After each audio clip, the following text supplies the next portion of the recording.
नमस्कार। एनटिभी कोहलपुर समाचारमा स्वागत छ। म नवीन नेपाली।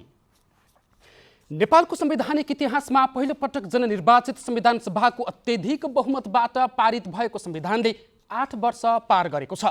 सदियौँदेखिको राजतन्त्र विधिवत अन्त्य गरेर संघीय लोकतान्त्रिक गणतन्त्र स्थापना गरेको संविधानले शासकीय प्रणाली मात्र अन्त्य गरेन, एकैपटक लोकतान्त्रिक समाजवादी अवधारणाका आधारहरू सृजना गर्यो। धर्मनिरपेक्ष राज्य घोषणासहित शासकीय प्रणालीमा समावेशी सहभागिता स्थापित गर्यो।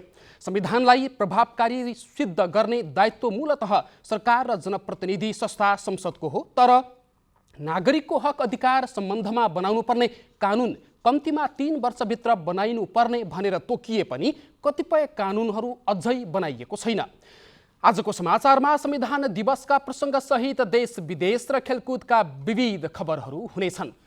तर सुरुमा प्रमुख समाचार।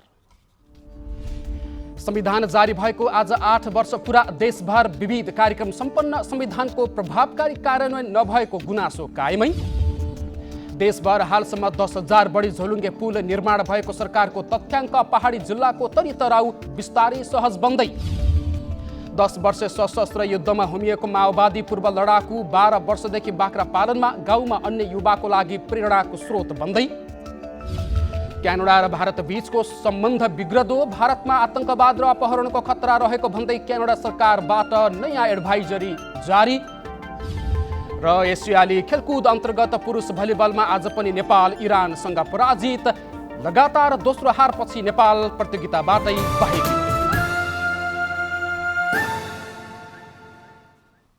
समाचार अब विस्तारमा। आज संविधान दिवस। संविधान कार्यान्वयन सुरु भएको आज 8 वर्ष पुगेको छ। नेपालको संवैधानिक इतिहासमा पहिलोपटक जननिर्वाचित संविधान सभाको अत्यधिक बहुमतबाट पारित संविधान 2072 असोज 3 गते संविधान सभामा राष्ट्रपतिबाट जारी भएको घोषणा भएको थियो। संविधान दिवसको अवसरमा सरकारले हिजो, आज र भोलि 3 दिने कार्यक्रमको आयोजना गरेर मनाइरहेको छ। दिवसका अवसरमा आज देशभरका सरकारी तथा निजी कार्यालय, विदेश स्थित कूटनीतिक नियोग, राजनीतिक दल, नागरिक समाज, विभिन्न सङ्घ संस्था लगायतले विभिन्न कार्यक्रम गरेका छन्। संविधान नेपालको मूल कानुन हो, तर यसको कार्यान्वयन पक्षलाई अझै बलियो बनाउँदै लैजानुपर्ने विज्ञहरूले बताएका छन्। संविधान कार्यान्वयनका लागि आवश्यक महत्त्वपूर्ण कानुनहरू निर्माण हुन बाँकी छन्। संविधानले अधिकार दिए पनि संघीय कानुन, कर्मचारी, प्रहरी लगायतको जनशक्तिको अभावले सेवा प्रवाहलाई प्रभावकारी बनाउन नसकेको समीक्षा हुन थालेको छ। संविधान जारी भएपछि देशमा विकासका गतिविधिहरू बढ्दै गएका छन्। राजनीतिक प्रणाली फेरिए पनि प्रवृत्ति भने फेरिन नसकेको नागरिकको गुनासो भने कायमै छ। संविधानले दिएको निःशुल्क शिक्षा, रोजगारी, स्वास्थ्य सेवा, खाद्य सम्प्रभुता, आवास लगायत दर्जनौं आधारभूत हकहरूको अनुभूति गर्न नपाएको नागरिकको गुनासो छ। यसैबीच संविधान दिवसका अवसरमा शुभकामना दिँदै राष्ट्रपति रामचन्द्र पौडेलले संविधान प्रदत्त मौलिक हकको प्रभावकारी कार्यान्वयन, आयातमुखी अर्थतन्त्रलाई विस्थापित गरी राष्ट्रिय अर्थतन्त्रलाई दह्रो र सबल बनाउनु नै आजको मुख्य चुनौती र जिम्मेवारी भएको बताउनु भएको छ। यस्तै प्रधानमन्त्री पुष्पकमल दाहाल प्रचण्डले संविधान कार्यान्वयन मार्फत नागरिकको जनस्तरमा आमूल परिवर्तन गर्ने रूपान्तरणकारी अभियानमा रहेको बताउनु भएको छ। उहाँले वर्तमान सरकारले संघीय लोकतान्त्रिक गणतन्त्रलाई नागरिकको वास्तविक राज्य व्यवस्थामा परिणत गर्ने अभियान थालेको दाबी पनि गर्नुभएको छ। लुम्बिनी प्रदेश सरकारले संविधान दिवस उत्सवको रूपमा मनाएको छ। प्रदेश राजधानी क्षेत्रमा औपचारिक कार्यक्रमको आयोजना गरी विभिन्न समुदायको झाँकी प्रदर्शन गरेर मनाइएको दिवसमा संविधान कार्यान्वयन र अधिकार बाँडफाँडको विषय महत्त्वपूर्ण रहेकोमा जोड दिइएको छ। लुम्बिनी प्रदेश सरकारले संविधान दिवसलाई उत्सवको रूपमा मनाएको छ। विभिन्न जात जातिका कला संस्कृति प्रदर्शन गरेर दिवस मनाइएको हो। 2072 साल असोज 3 गते जारी भएको संविधानको उपलक्ष्यमा प्रदेश सरकारले औपचारिक कार्यक्रम गरेर दिवस मनाएको छ। मुख्यमन्त्री ढिलीबहादुर चौधरीले संविधानमा लेखिएका अधिकार कार्यान्वयन प्रमुख विषय रहेको बताउनु भएको छ। मूल समारोहलाई सम्बोधन गर्दै उहाँले संविधानमा लेखिएको आधारमा अधिकारको बाँडफाँड हुनुपर्ने बताउनुभयो। अब ढिलो नगरेर संविधान कार्यान्वयन गरौँ, अक्षर पालना गरौँ। तिनै तहको सरकारले आफ्नो अधिकार हामीले कसैलाई नराखेर संविधानमा जे लेखिएको छ त्यो पालना गर्ने र गराउनेतर्फ लागौँ भन्ने कुरा म यहाँ समक्ष राख्न चाहन्छु। संविधानमा लेखिएको अधिकारलाई प्रदेश सरकार र प्रदेश सभाले कार्यान्वयन गरिरहेका छन्, तर प्रदेशलाई बलियो बनाउने गरी सबै अधिकार प्रत्यायोजन भने हुन बाँकी छ। प्रदेश सरकारले आफै कर्मचारी भर्ना गर्ने, आफै प्रहरी राख्ने लगायतका अधिकारको कार्यान्वयन गर्न खोजिरहेका छन्, तर केन्द्र सरकारले अधिकार बाँडफाँडमा कन्जुसाई गरेको तर्क प्रदेश सरकारको छ। सभामुख तुलाराम घरती मगरले राजनैतिक अस्थिरताका कारण सोचेका कामहरू पूरा गर्न नसकिएको भए पनि प्रदेश सभाबाट कानुन निर्माण गर्ने विषयहरू अघि बढेको बताउनुभयो। हामीले हाम्रो प्रदेशमा आवश्यक कानुनहरू निर्माण गरेका छौँ। अघिल्लो कार्यकालको महत्त्वपूर्ण उपलब्धि भनेको सुरक्षा कानुन, प्रदेश प्रहरी ऐन हामीले बनाइसकेका छौँ। अहिलेको चरणको महत्त्वपूर्ण पछिल्लो प्रदेश सभाको महत्त्वपूर्ण काम भनेको, अहिले हामी प्रदेश सरकारको महत्त्वपूर्ण काम भनेको प्रदेश निजामती सेवा ऐन हामीले पारित गरेका छौँ सर्वसम्मत। यो हाम्रो सबभन्दा महत्त्वपूर्ण उपलब्धि हो। संविधान कार्यान्वयनमा आएपछि प्रदेशलाई स्थापित गर्न सकिएको छ। प्रदेश सरकार जनताको नजिकसम्म पुग्ने र कामहरू गर्ने सवालमा सफल भएको प्रदेश गृहमन्त्री सन्तोष कुमार पाण्डेको भनाइ छ। संहिता कार्यान्वयन गरेर र आम जनतामा प्रदेश सरकार रहेको अनुभूति हामीले गराउन सक्यौँ, स्थानीय सरकार रहेको अनुभूति गराउन सक्यौँ र सङ्घ सरकारले नेतृत्व गरेको देशमा अनुभूति गराउन सक्यौँ भने मात्र हामीले संविधानका कार्यान्वयन गर्न सफल हुन्छौँ जस्तो मलाई लागेको छ। संविधान मूल कानुन हो। मूल कानुनमा लेखिएका विषयहरूको कार्यान्वयन गर्न अझै थप कानुनहरू बनाउन आवश्यक छ। तसर्थ संविधानको पूर्ण कार्यान्वयनको लागि बाँकी रहेका कानुनहरू निर्माणमा सरकारको ध्यान जान आवश्यक छ। दशरथ घिमिरे, नेपाल टेलिभिजन, लुम्बिनी प्रदेश, दाङ। संविधान जारी भएको आज 8 वर्ष पुरा भइसक्दा पनि कार्यान्वयनमा प्रभावकारिता देखिएको छैन। आज हामीले संविधान कार्यान्वयनको अवस्थालाई कसरी समीक्षा गर्नुभएको छ भनेर दाङका केही नागरिकहरूलाई सोधेका छौँ। हेरौँ आजको आवाजमा।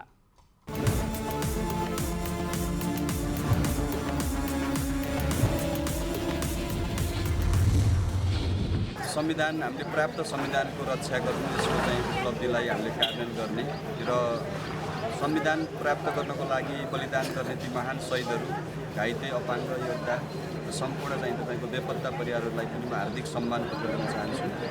र अहिलेको यो संविधानलाई संस्थागत गर्ने, संविधानले दिएका अधिकारहरूलाई जनता समक्ष चाहिँ हामी कार्यान्वयन गर्ने, जनतालाई चाहिँ सेवा दिने, जनताको चाहिँ सेवा गर्ने र विशेष गरी संविधानबाट प्राप्त चाहिँ तपाईँको हक अधिकारहरूलाई सुनिश्चित गर्ने विषयमा सबै नागरिकको चाहिँ आफ्नो ठाउँबाट उत्तिकै महत्त्वपूर्ण जिम्मेवारी छ भन्ने कुरा चाहिँ जुन 72 को संविधान हो, यसमा धेरै कुराहरू परिकल्पना गरिएको छ र धेरै कुराहरू उल्लेख भएको छ। नेपालको इतिहासमा पहिलो पटक संविधान सभाबाट बनेको संविधान हो र यो धेरै महत्त्वपूर्ण छ। अहिले पछिल्लो समयमा यो संविधानलाई कुल्चर्ने, यसका विरुद्धमा तपाईँको जो अभिव्यक्ति दिने कामहरू पनि भएका छन्, यो खेद जन्ने छ। तर जुन हामीले संविधान प्राप्त गरेका छौँ यो धेरै प्रगतिशील छ, धेरै अधिकारहरू सुनिश्चित भएका छन्। यद्यपि तपाईँको व्यवहारमा कयौँ कुराहरू लागू गर्न कठिन भएको देखिन्छ। संविधान जुन चाहिँ हाम्रो पार्टीले अगाडि सारेको हो, यसमा अब महिलाहरूको हक अधिकार सबै जाति धर्म सबै हिसाबले अघि बढेको छ। यसमा राम्रो छ, अझै यसलाई विकास गरेर जानुपर्छ। संविधान सभा बन्दै गर्दा आज यस ठाउँमा चाहिँ यही संविधानले दिएको कानुन अनुरूप हामीले चाहिँ त्यो ठाउँमा पुग्न पाएका छौँ र स्थानीय सरकारको उपप्रमुखमा आज नेतृत्व गर्न पाउने, जनताको बिचमा जनतासँग घुलमेल हुन पाउने र विभिन्न कामको सिलसिलामा सिकाइको अवसर लिँदै जनताहरूको मर्म र भावना बुझ्दै यस राप्ती गाउँपालिकावासी जनताहरूको लागि उहाँहरूको आर्थिक उन्नति र समृद्धिका लागि राप्ती गाउँपालिकाको तर्फबाट सहयोग र साथ दिँदै आजको यस संविधान सभामा उपस्थित हुनुभएका सम्पूर्णमा आभार व्यक्त गर्दै म आफ्नो सानो भनाइ अन्त्य गर्छु। हाम्रो अहिले 9औं संविधान दिवस आज मनाउँदैछौँ। यसले चाहिँ नयाँ कुराहरू ल्याएको छ, मुख्यतः समावेशीकरण, धर्मनिरपेक्षता र हामीले जुन यो सङ्घीयताबाट एकात्मकबाट सङ्घीयतामा गएका जनताहरूमा सेवा प्रवाह चाहिँ बढी नजिक पाउनुपर्छ भन्ने कुराको विषय हो र यो कुरा कसरी हामी सरकारमा बसेर त्यो कुरो पूर्ण गर्छौँ त्यो नै सबभन्दा महत्त्वपूर्ण पक्ष हो। त्यसैले जनताको आवश्यकता जनताको योजनाहरू कार्यान्वयन गर्नु नै हाम्रो यो संविधानको मुख्य मर्म हो जस्तो लाग्छ।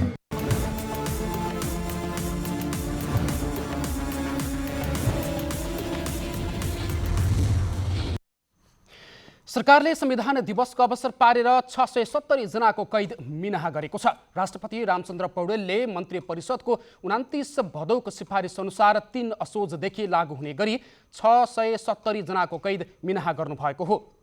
50% कैद भुक्तान गरिसकेका र ज्येष्ठ नागरिकलाई कैद सजाय माफी मिनाहा दिएको हो। यस्तै टिकापुर घटनामा जेल सजाय भोगिरहेका 4 जना बन्दी पनि रिहा भएका छन्। कैलाली कारागारमा रहेका 3 जना र पोखरा स्थित बाल सुधार गृहमा रहेका 1 जना गरी 4 जना बन्दी रिहा भएका हुन्। यस्तै कपिलवस्तु कारागारमा रहेका 8 जना कैदीको सजाय पनि मिनाहा गरिएको छ। असल बानी बेहोरा भएका कारागारको मापदण्ड पूरा गरेकालाई सरकारले त्यस्ता कैदीको छुट दिने मापदण्डका आधारमा छुट दिएको कपिलवस्तु कारागारका जेलर मनोज कुमार सैनीले बताउनु भएको छ। समाचारको क्रम जारी नै छ। अहिलेलाई एकैछिनको विश्राम।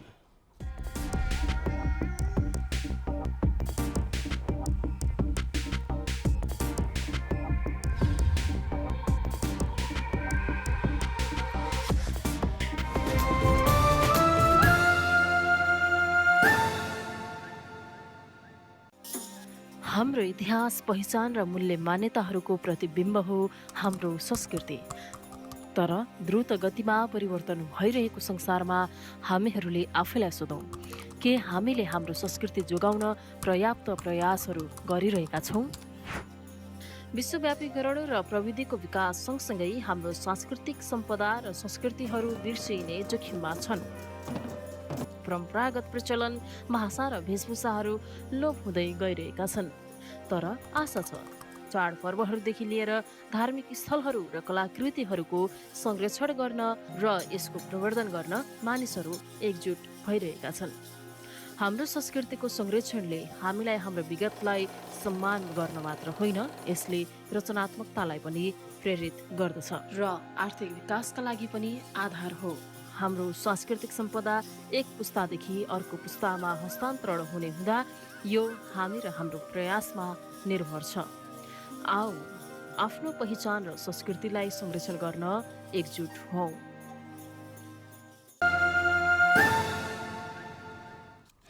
विश्रामपछि समाचारमा पुनः स्वागत छ। अब बाँकी समाचार। सरकारले देशभर 10,000 भन्दा बढी झोलुङ्गे पुल निर्माण सम्पन्न गरेको छ। पहाडी जिल्लामा तरी तराउलाई सहज गर्ने उद्देश्यले सरकारले केही वर्ष अघिदेखि नै पैदल हिँड्दा आधा घण्टाको दूरीमा झोलुङ्गे पुल निर्माण गर्ने कार्यलाई अभियानका रूपमा सञ्चालन गर्दै आएको थियो। अभियानलाई सफल बनाउन सरकारले 10,000 भन्दा बढी झोलुङ्गे पुल निर्माण सम्पन्न गरेको स्थानीय पूर्वाधार विभागले बताएको छ। सरकारले देशभर 10,000 भन्दा बढी झोलुङ्गे पुल निर्माण गरेकोमा लुम्बिनीमा 1,419, कर्णालीमा 1,242 र सुदूरपश्चिममा 1,259 गरी 3 प्रदेशमा कुल 3,920वटा झोलुङ्गे पुल निर्माण सम्पन्न भएको विभागले बताएको छ। विभागका महानिर्देशक भरत प्रसाद अर्यालले सरकारले अहिले दैनिक औसत रूपमा 2वटा झोलुङ्गे पुल निर्माण गर्दै आएको बताउनुभयो। 15औं पञ्चवर्षीय योजनामा पनि कम्तीमा आधा घण्टा पैदल हिँडेर पुगिने दूरीमा झोलुङ्गे पुल बनाउनु पर्ने उल्लेख छ। सोही लक्ष्य अनुसार सरकारले पहाडी जिल्लामा तरी तराउलाई सहज बनाउन झोलुङ्गे पुल निर्माण कार्यलाई तीव्रता दिएको हो। 120 मिटर भन्दा लामो झोलुङ्गे पुल सङ्घीय सरकारले र सोभन्दा कम दूरीका झोलुङ्गे पुल प्रदेश र स्थानीय तहले बनाउँदै आएका छन्। 10 वर्ष सशस्त्र युद्धमा होमिएका पूर्व माओवादी लडाकुहरूमध्ये कसैले विदेशमा पसिना बगाइरहेका छन् भने कतिपयले आफ्नै गाउँमा पशुपालन गरेर जीविकोपार्जन गर्दैछन्। गुल्मीका नोकबहादुर पौडेलले 12 वर्षदेखि बाख्रा पालन व्यवसायबाट राम्रै आम्दानी गर्दै आउनु भएको छ। रुकुम, खारा, दाङ, भालुबाङ जस्ता माओवादी जनयुद्धका चर्चित युद्ध लड्नुभएका नोकबहादुर पौडेल शैक्षिक अवकाशपछि भने बाख्रा पालन व्यवसायतर्फ लाग्नु भएको छ। माओवादी युद्धमा घाइते समेत हुनुभएका पौडेललाई राज्यबाट प्राप्त हुने रकमले घर खर्च चलाउन धौधौ परेपछि उहाँले विगत 12 वर्षदेखि बाख्रा पालन व्यवसाय गर्दै आउनु भएको छ। अहिले उहाँको फर्ममा साना ठुला गरेर 40वटा स्थानीय जातका बाख्रा छन्, जसबाट घर खर्च चलाउन पुगेको उहाँ बताउनुहुन्छ।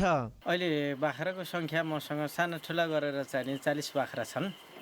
अहिले अब सन्तोषजनक छ पेसा यो। अलिकति मेरो अब पारिवारिक खर्च म्यानेज चाहिँ भएको छ, गुजारा चाहिँ चलिराखेकै छ। म सन्तुष्ट छु। युद्धमा सँगै हिँडेका कतिपय साथीहरूले विदेशमा पसिना बगाए पनि आफूले नेपालमै केही गर्नुपर्छ भनेर पशुपालनतर्फ लागेको उहाँको तर्क छ। साथै राज्यले किसानका निम्ति प्रोत्साहनका कार्यक्रम ल्याउनु पर्ने माग पौडेल राख्नुहुन्छ। खोर निर्माणमा, घाँस उत्पादनमा हैन प्रोत्साहन चाहिँ अब जति धेरै माउ बाख्रा अथवा चाहिँ भैँसी कृषि क्षेत्रमा व्यवसाय गर्ने युवाहरूलाई प्रोत्साहन स्वरूप राज्यले अनुदान दिनुपर्छ भन्ने मान्यता हो। बाख्रा पालनबाट राम्रो आम्दानी गर्दै उहाँले अन्य युवालाई पनि स्वदेशमै केही गर्नुपर्छ भनेर प्रेरणा समेत दिनुभएको छ। किसानको लागि मालिका गाउँपालिकाले के कस्ता सहुलियतका कार्यक्रम अघि सारेको छ त? मालिका गाउँपालिकाका प्रमुख प्रशासकीय अधिकृत विकास खनाल।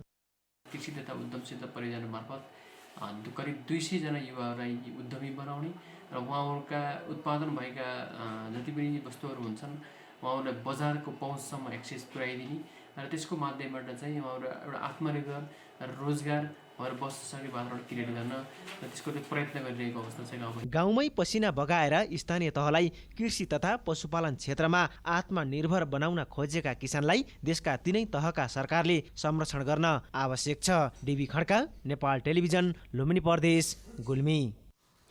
सुदूरपश्चिम प्रदेशको सबैभन्दा अग्लो हिमाल र नेपालकै महत्त्वपूर्ण पर्यटकीय स्थलको रूपमा चिनिएको अपी हिमालको बेस क्याम्पमा विश्व पर्यटन दिवस मनाइने भएको छ। अपी हिमाल गाउँपालिकाको आयोजना, सुदूरपश्चिम प्रदेश सरकारको सहकार्य र नाटा सुदूरपश्चिमको समन्वयमा यही असोज 10 गते कार्यक्रमको आयोजना हुन लागेको हो।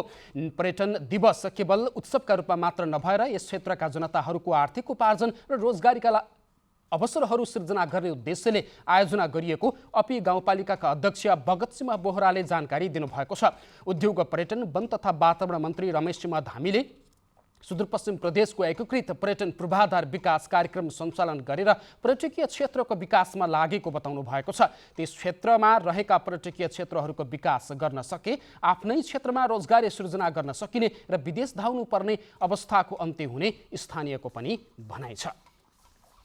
गुल्मीको धार्मिक तथा पर्यटकीय क्षेत्र रेसुङ्गा सत्ययुगदेखि नै तपोभूमिका रूपमा परिचित हुँदै आएको छ। त्यस स्थलमा धार्मिक पर्यटकहरूलाई केन्द्रित गर्न भन्दै त्रेता युगमा तपस्वी ऋष्यशृङ्गको मूर्ति, मन्दिर र ब्रह्मचर्य आश्रम स्थलको शुभारम्भ गरिएको छ।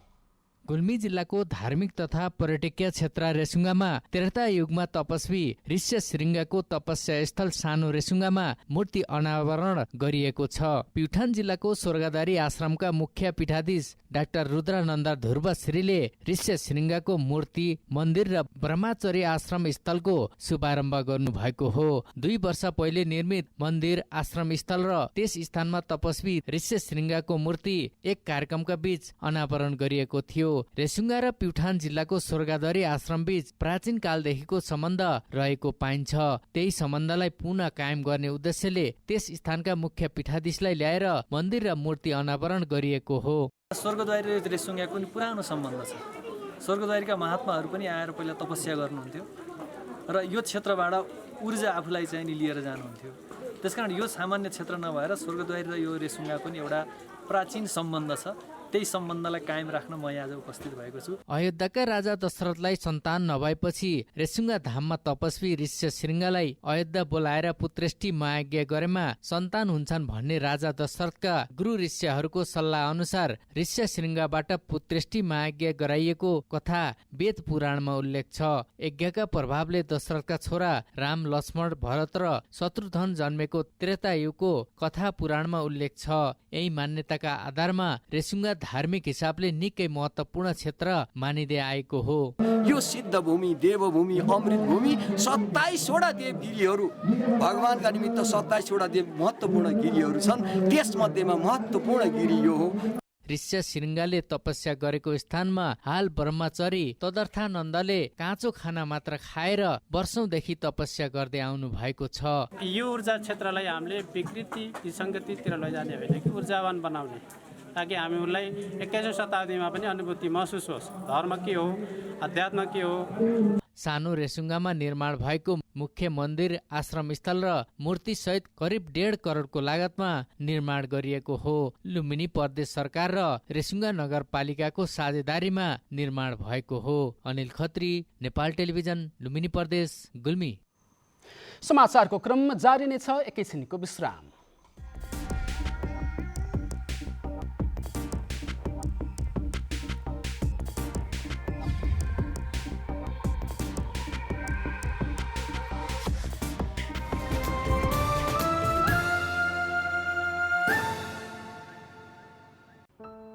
यो प्लास्टिक जन्य सामग्रीहरूको कथा हो।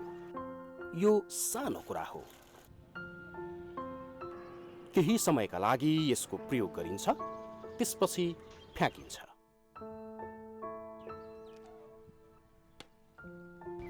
यो न कुहिन्छ न जलाउनै मिल्छ, तर यसले जनजीवन र पर्यावरणमा नकारात्मक प्रभाव पार्दछ।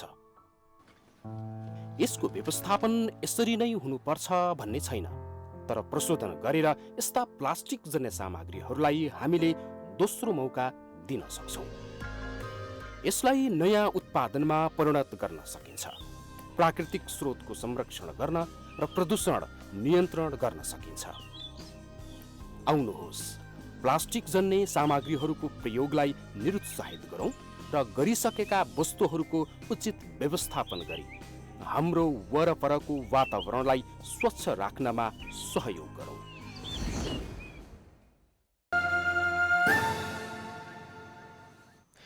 तपाईँ एनटिभी कोहलपुर हेर्दै हुनुहुन्छ। अब बाँकी समाचार। प्राविधिक शिक्षामा पर्याप्त लगानी नभएको बेलामा पाल्पाको 3औं गाउँपालिकाले विद्यार्थीलाई प्रविधिमा आकर्षण गर्न सुरु गरेको छ। 3औं गाउँपालिकाले विद्यार्थीलाई प्राविधिक शिक्षामा प्रोत्साहन गर्न रोबोटिक तालिम एवं विज्ञान सामग्री प्रदर्शनी कार्यक्रम सञ्चालन गरेको हो। गाउँपालिकाको दोभान माविमा भएको प्रदर्शनीमा पाल्पाका 20 भन्दा बढी विद्यालयका विद्यार्थीले बनाएका विज्ञानका सामग्री प्रदर्शनीमा राखिएको थियो। प्राविधिक शिक्षाको पहुँच बाहिर रहेका विद्यार्थीले प्रविधिका कुरा सिकेपछि प्राविधिक ज्ञान आर्जनमा हौसला थपिएको दोभान माविका विद्यार्थी पुष्पा भुसालले बताउनुभयो। 3औं गाउँपालिकाले संस्थागत विद्यालयका विद्यार्थीहरूलाई लक्षित गरी ट्रायलको रूपमा 1 लाख रुपैयाँ बजेट विनियोजन गरी कार्यक्रमको आयोजना गरेको हो। तालिमले विद्यार्थीहरूलाई प्राविधिक शिक्षा र त्यसप्रतिको रुचिमा अभिवृद्धि गर्न प्रभावकारी भूमिका निर्वाह गर्ने लक्ष्य पालिकाले लिएको छ। अब अन्तर्राष्ट्रिय समाचार।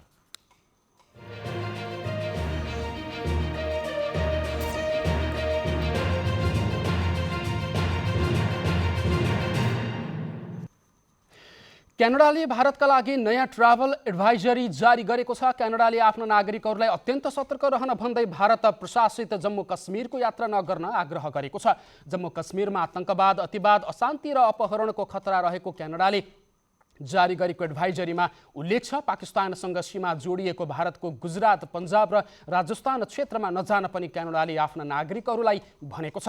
क्यानाडाको यो नयाँ ट्राभल एडभाइजरी दुई देशबीच तनाव बढिरहेको बेला जारी भएको हो। अस्ति सोमबार क्यानाडाका प्रधानमन्त्री जस्टिन ट्रुडोले हरदीप सिंह निज्जरको हत्यामा भारत सरकारको संलग्नता रहेको आरोप लगाउनु भएको थियो। त्यसका साथै क्यानाडाले एकजना भारतीय कूटनीतिज्ञलाई निष्कासन गरेको थियो। त्यस लगत्तै भारतले पनि क्यानाडाली कूटनीतिज्ञलाई देश निकाला गरेको थियो। अब आर्थिक समाचार।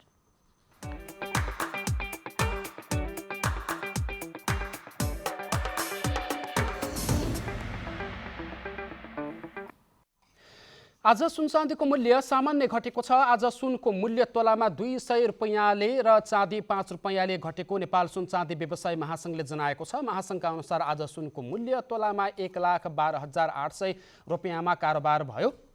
यस्तै चाँदी पनि आज तोलामा 5 रुपैयाँले घटेर 1,405 रुपैयाँमा कारोबार भएको छ। अब खेलकुद समाचार।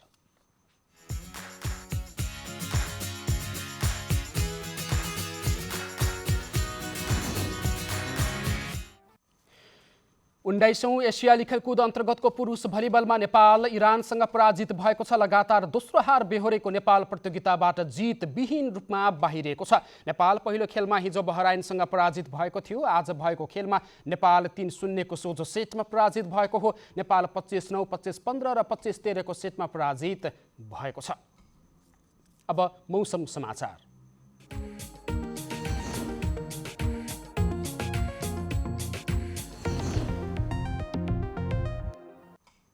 हाल लुम्बिनी प्रदेशमा सामान्य बदली रही थोरै स्थानहरूमा हल्का वर्षा भइरहेको छ भने बाँकी प्रदेशमा आंशिक बदलीदेखि सामान्यतया सफा रहेको छ। आज राति कोशी, बागमती र गण्डकी प्रदेशका केही स्थानहरूमा र बाँकी प्रदेशको 1-2 स्थानमा मेघगर्जन र चट्याङसहित हल्कादेखि मध्यम वर्षाको सम्भावना रहेको छ। अब मौसम सम्बन्धी थप विवरण।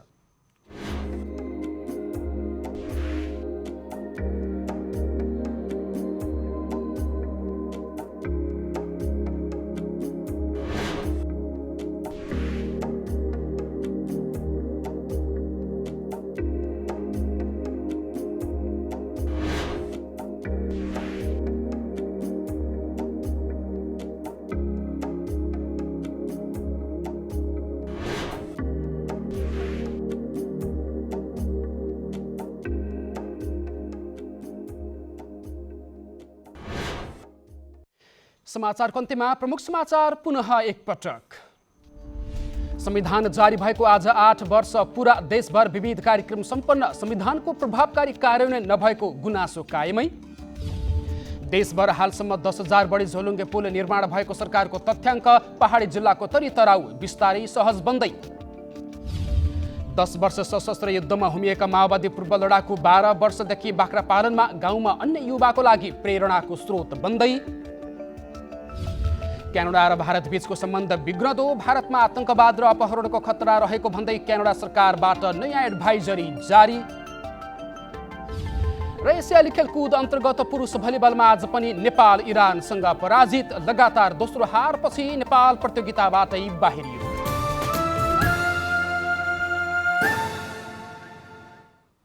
हवस् त, समाचारको सिलसिला यति नै। बिदा दिनुहोस्।